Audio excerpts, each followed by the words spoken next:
Welcome back, class. Today we are covering AED. What does AED stand for? Well, AED stands for Automated External Defibrillator. When we are in a situation where we believe we're going to need to utilize CPR, we always want to be able to find an AED if possible. This is one of the most important things we're going to learn through this whole semester, all right? Now let me give you a little introduction. Most people in sudden cardiac arrest need defibrillation. Now, defibrillation is an electrical shock that interrupts the heart's chaotic electrical activity during a cardiac arrest cycle. Okay. Each minute that we delay defibrillation will reduce the person's chances of survival by about 10%. Right? So this is why it's so pivotal to find an AED if possible, hook it up to the person, allow it to look for a heart rhythm of the person, determine whether or not it needs a shock, and if it does, shocks the person hopefully into a normal, what's known as a normal sinus rhythm, a normal heart rate. Right? So these are the common things that we might see, okay? Common abnormal rhythms leading to cardiac arrest.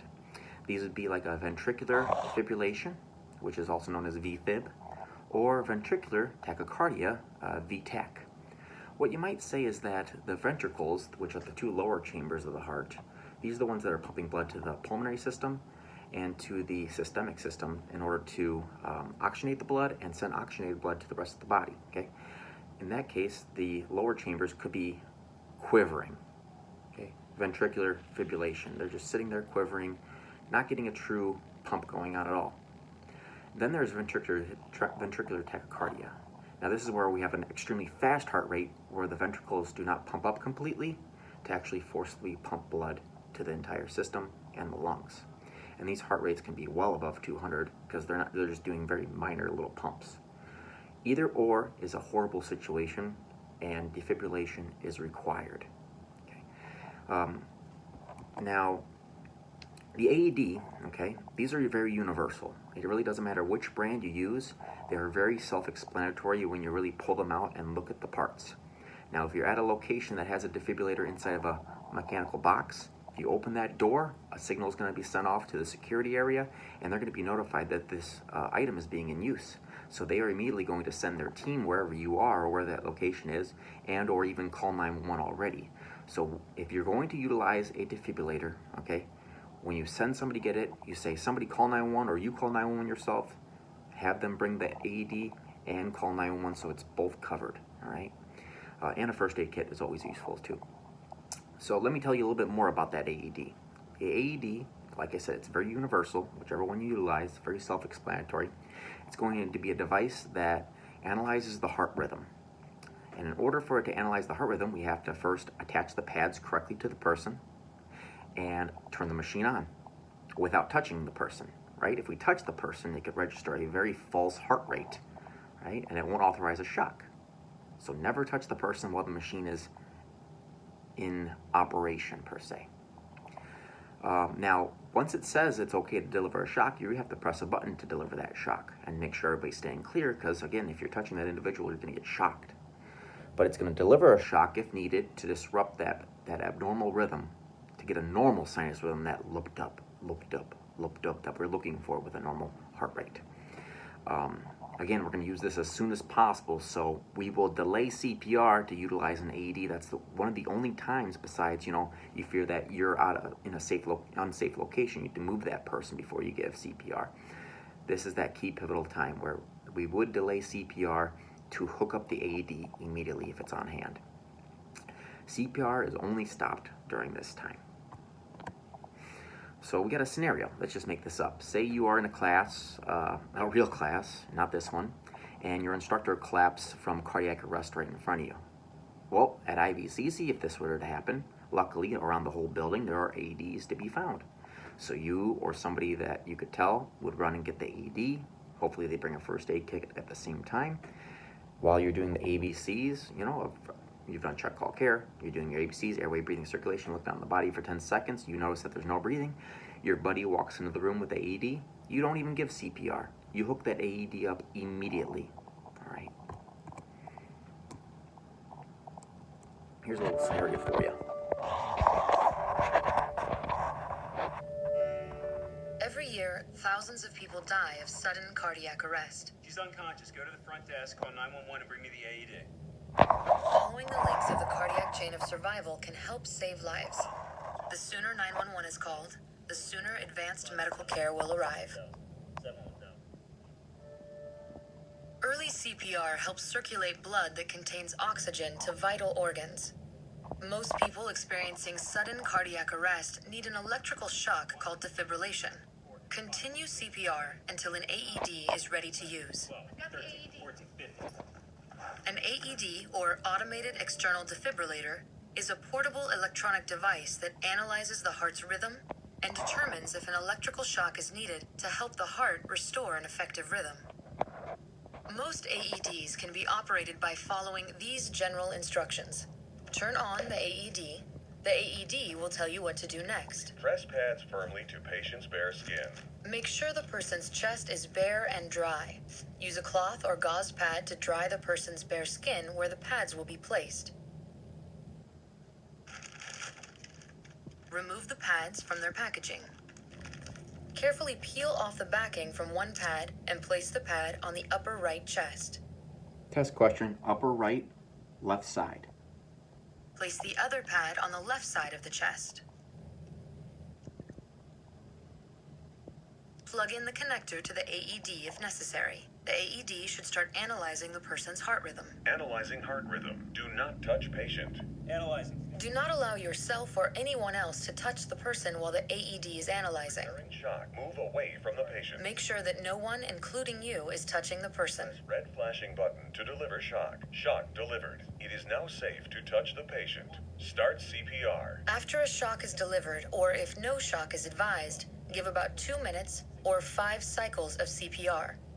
When 2 minutes have passed, the AED should automatically begin to reanalyze the heart rhythm and will advise you with a prompt to stay clear of the person. Do not touch patient. Analyzing heart rhythm. Continue to follow the prompts of the AED and provide care as needed. It is now safe to touch the patient. Start CPR. If at any time you notice an obvious sign of life, such as breathing, stop CPR, maintain an open airway, and monitor for any changes in condition. An AED can also be used for children and infants who are not breathing. Use pediatric pads if they are available. Operate the AED and apply the pediatric pads to the child's chest the same way you would for an adult.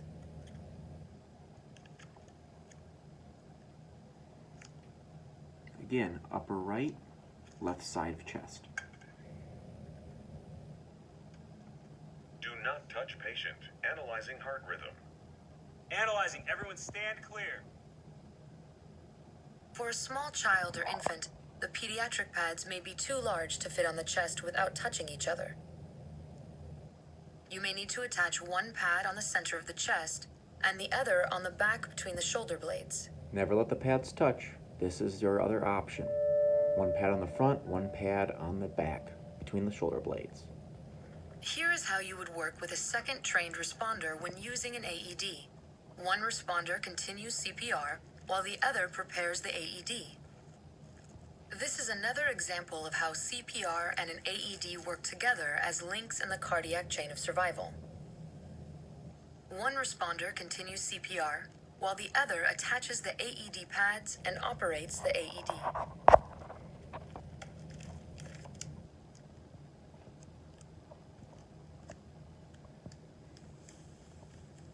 Do not touch patient. Analyzing heart rhythm. Everyone stand clear.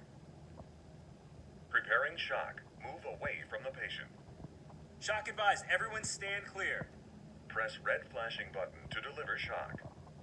Shock delivered. It is now safe to touch the patient. Start CPR. There we go. That's exactly how we're going to run things. So the video is pretty straightforward. It shows you exactly how to hook up the AED, whether you're alone or with another individual. If the AED can be hooked up with another individual, we never stop CPR until it is completely hooked up. Now the video does kind of go out of order per se, with turning the AED on immediately. Sometimes if you turn it on immediately and you don't have the pads hooked up, right, it's not going to operate yet. So make sure the pads are hooked up, plugged into the machine, it's turned on. That way it works correctly and timely. I got some precautions for you now. So the video doesn't talk about. So first off, do not use alcohol wipes or alcohol pads to dry the chest. Again, alcohol is very combustible with its vapor, so it is important that we do not send an electrical shock through somebody if they are covered in alcohol. It could be very flammable. We do just use plain gauze to dry the chest if that's needed. Again, people can sweat profusely during a heart attack signs and symptoms and being unconscious, so that's why it's important to dry the chest completely, make sure that the pads will adhere properly. Another thing is, do not use the incorrect size pad. As we saw in the video, if the pads are too large to put on the baby's upper right and left side of the chest, if they do touch, then it's important that we take one pad, the upper right one, and put it at the center of the chest on the sternum, and the other one between the shoulder blades. That way the conduction system runs still through the body and allows for a normal, I guess you'd say, shock of the heart to restore that normal sinus rhythm. The reason we put it at the upper left and lower right side, did I say that backwards? Yeah, anyway, upper left, lower right side, or no, I'm doing that backwards, I'm sorry, ha ha ha, gotta touch myself. Upper right, lower left side, as it said in the video, okay? By going at the upper right and lower left, the heart sits at a slight angle on the left side of our body. So the top of the heart's gonna get shocked first for a normal sinus rhythm, and the bottom of the heart will get shocked last, so it goes lub dub, lub dub, lub dub, lub dub, right? So upper right, left side, test question. Make sure you know that. Another test question, if the pads are too big, where do we place them for a baby?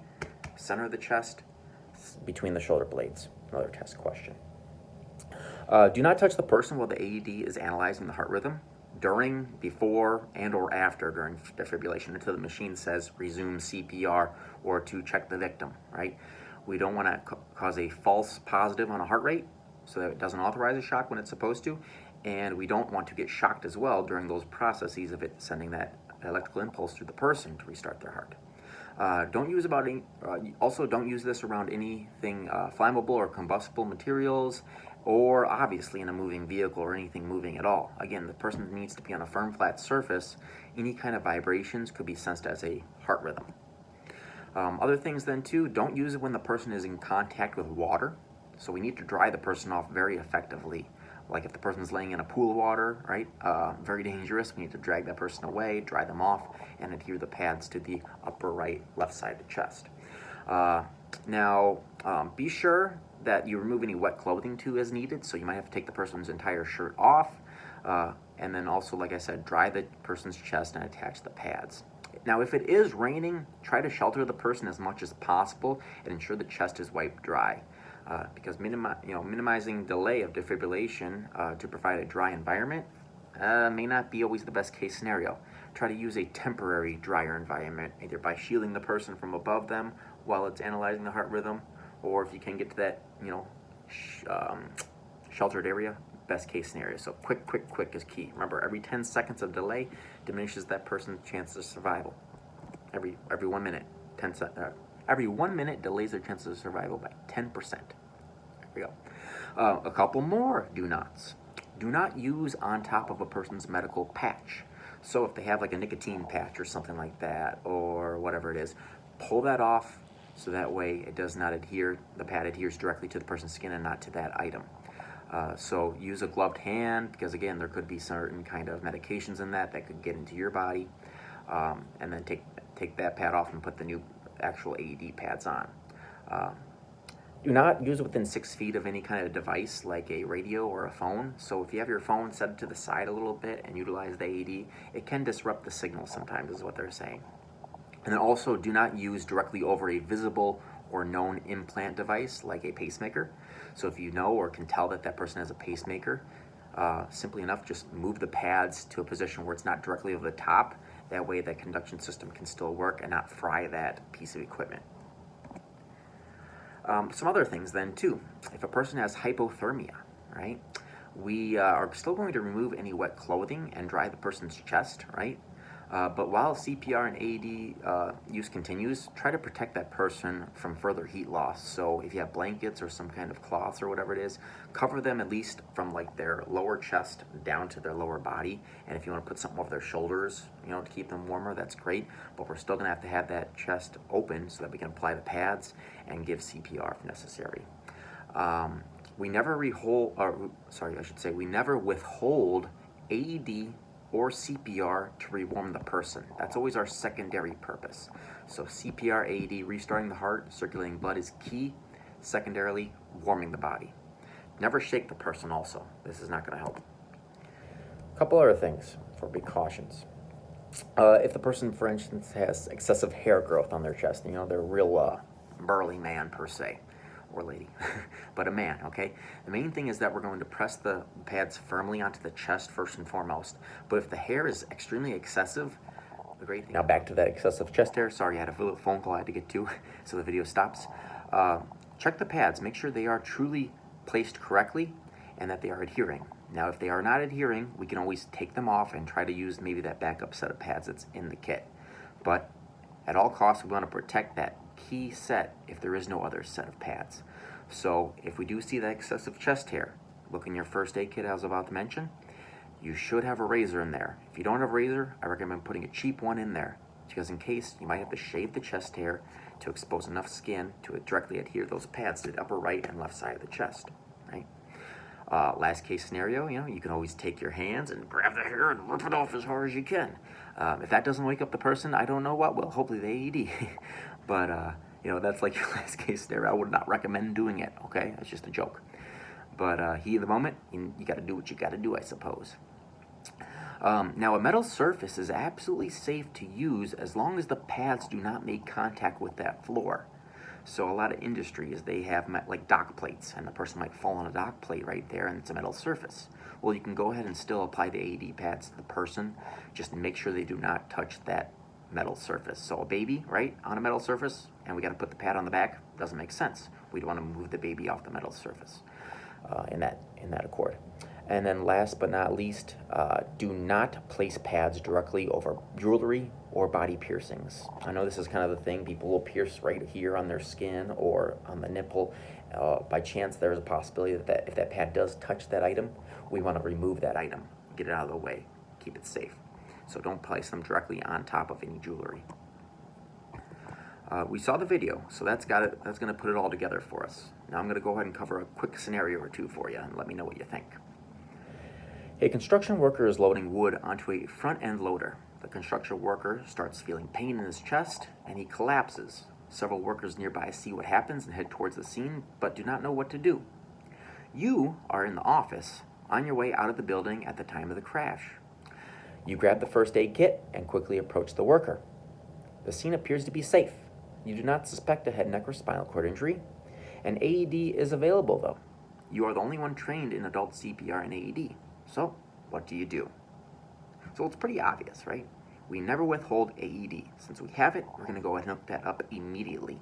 So we're going to go up to the scene, make sure it's safe. We've called 911. Awesome. We check the person. Hey, are you okay? Are you okay? No response. We hook up that AED immediately. Upper right, left side of the chest, turn it on. Let it analyze the heart rhythm. It'll go through its whole scenario and whether or not to give it a shock. If it does advise a shock or not, it's still going to say resume CPR. And we're checking for signs of life. That's where we can do our ABCs again. Open the airway, check down the body for 10 seconds, look for breathing circulation, and then give CPR if necessary. The great thing about this machine is that every 2 minutes, it's going to reanalyze the heart rhythm for you. So if you can't remember, did I do the 5 cycles for that full 2-minute bout of CPR? It's okay. The machine is there to back you up in that accord. It will go ahead and say stop giving CPR. It will reanalyze the heart rhythm and do that whole thing again endlessly. When do we turn off the AED? Never. We leave it on. Is it going to shock somebody if they have a heart rhythm? No. Is it going to shock somebody if they don't? No. You have to hit the button to make that happen first and foremost, okay? That AED is our backup plan. So we shock the person. It gives them a normal sinus rhythm. Awesome. They're breathing, circulating blood. They're unconscious. But again, their heart stops beating. Well, the AED is already hooked up to reanalyze the heart rhythm. We can either do another shock or perform CPR if we need to. So never unhook the AED. Let the EMTs do that, right? Let some trained professional, well qualified above us, do that if it's granted necessary. Leave it hooked up at all costs. Another scenario. A woman in her 50s is at the community center preparing for her birthday. She thinks that the signals she feels are nothing more than a low stress about the upcoming event. The woman eventually collapses and is unconscious. You are a neighbor also preparing for the party and respond quickly, telling the woman's son to call 911 and then bring the first aid kit and an AED machine. All right. You give care until the EMS arrives. You will follow the emergency action steps, check, call, care. You are the only person trained in both CPR and adult AED. The scene is safe. You have a first aid kit and an AED readily available. So, self-explanatory, right? We've come up to the person, we tap them, are you okay? No response, we've called 911. We have the AED on its way. While we're checking for the ABCs, airway, breathing, circulation, look down the body, right? That person comes into play, gives you the AED, you hook up the AED immediately. Now we saw the childhood scenario. That's pretty basic. The pediatric pads are designed for kids 8 to 55 pounds. So if they weigh a little bit more or their body size is bigger, then yeah, we can go ahead and granted use the large adult size pads. But the pediatric pads are smaller, right, to fit on the person correctly. Again, the adult pads, if we're going to put that on a child, one on the front, one between the shoulder blades. So general precautions are the same. What else here we got? I think that's about it. I think that's a good place to stop, all right? So what I'm going to be doing is I'm going to be posting 2 exams, one this week and one at the end of the week. So one today, and I'll post one on Friday as well. You're not going to have a video to watch for Friday, but you will have essentially 2 quiz assignments. Each one is worth 10 points. We will have a multiple choice exam just like your last one, but for 10 questions over CPR. And the other test will be 10 questions over AED. Again, if you want to use your book, I guess you can in this accord, but try to use as much common sense, reading the questions thoroughly, and trying to answer them as best as possible. Remember, an 8 out of 10 for each of these is key in order to stay in the class. Everybody did awesome the last time. I think the lowest score was like a 17, so nobody even came close to failing. Everybody's gotten 85% or higher in the class, and I'm hoping so much that everybody gets A's this semester. Talk to you soon, and look out for those exams. See ya.